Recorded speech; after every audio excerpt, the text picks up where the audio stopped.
Our top focus in WION right now, Israel continued airstrikes on Syria for the fourth consecutive day since the fall of the previous regime. According to Syrian Observatory for Human Rights, the airstrikes targeted sites belonging to ousted President Bashar al-Assad's military in the coastal Tartus and Latakia provinces. Drone footage from Latakia showed damage caused to the ships.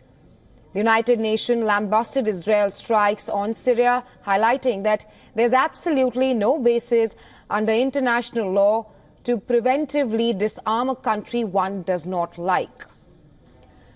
Also, on Tuesday, Israel released a footage set to show troops operating in a buffer zone on the east of the annexed Golan Heights, claiming to protect its residents as well as the Israeli civilians. UN calls Israel's move to send its troops to the buffer zone a violation of the 1974 deal between the two countries. Meanwhile, UN Secretary General Antonio Guterres said that there were signs of hope for Syria following the overthrow of al-Assad by the rebels. He pledged UN support in the smooth transition of power in the country. The UN is totally committed to supporting a smooth transition of power with an inclusive political process in which the rights of all minorities will be fully respected, and paving the way towards a united, sovereign Syria with its territorial integrity fully re-established. U.S. Secretary of State Antony Blinken is on an emergency tour to West Asia to press principles he has outlined for the new government that it should be inclusive of Syria's diverse population.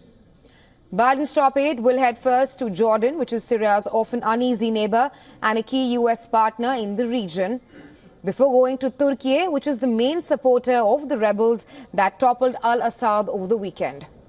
Syria's caretaker Prime Minister Mohammed al-Bashir has said that his government will guarantee minority rights. He also pledged justice for those he called the victims of Assad's rule.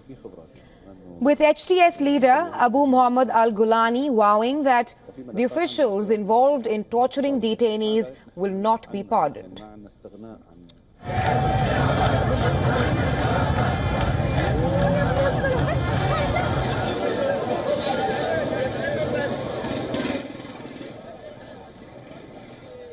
Meanwhile, Assad's Baath party announced that it was suspending work, adding that its property and funds would be handed over to the interior and the finance ministers.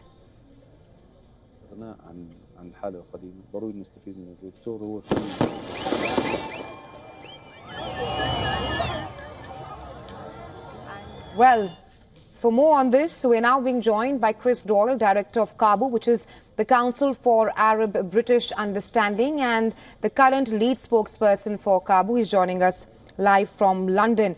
Welcome to WION, Mr. Doyle. Thank you for having me. Now, it does look like that Israel is seizing on the Syrian chaos, and Tel Aviv has continued to strike Syria's military targets. First up, your assessment of the situation right now, and do you think that the strikes are temporary? The situation in Syria is extremely delicate. You have this fledgling transitional period, and there are many things that can disrupt that can block it to the path that Syrians are all hopeful for, a peaceful, secure, free Syria that is a long, long way away from the horrors and deprivations that they had to endure under 53 years of Assad family rule.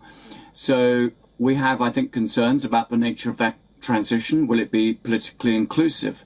But also, as you rightly highlight, this very fragile moment can also be destroyed and disrupted by external interventions.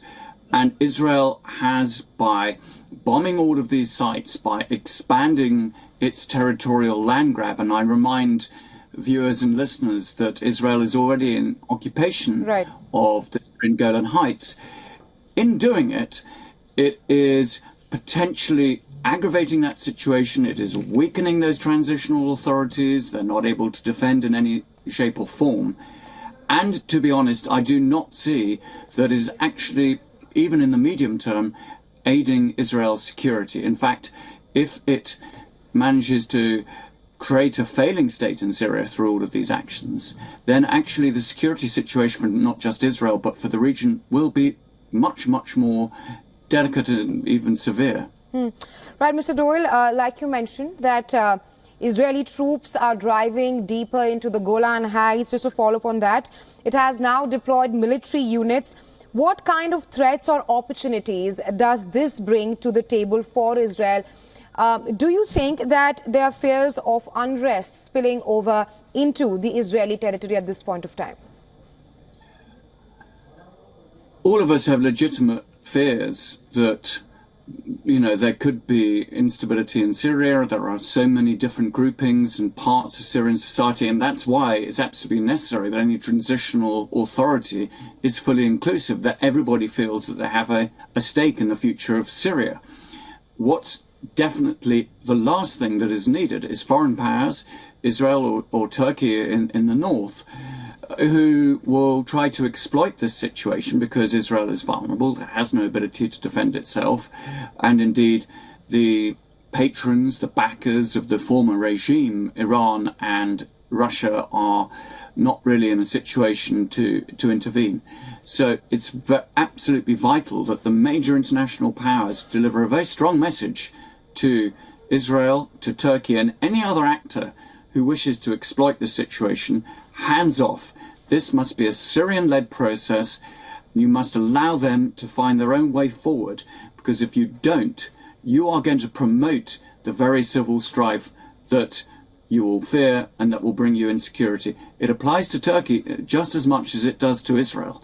Of course, there are other neighbouring countries, Jordan and Lebanon, for example, who've been through so much, whose economies are suffering, not least because of what's happened in Syria. So they too need to see stability and calm and a return of Syria to economic life, to prosperity, to see that the refugees return. All of that will contribute far more to the stability of Syria than going in and taking more land and bombing military targets, which really, the Israelis have bombed the Syrian Navy. I've been there, I've seen it. It's, a bunch of vessels that probably couldn't even get to Israel. They were rusting, they're not potent. They wouldn't be a threat to the Israeli Navy in any shape or form.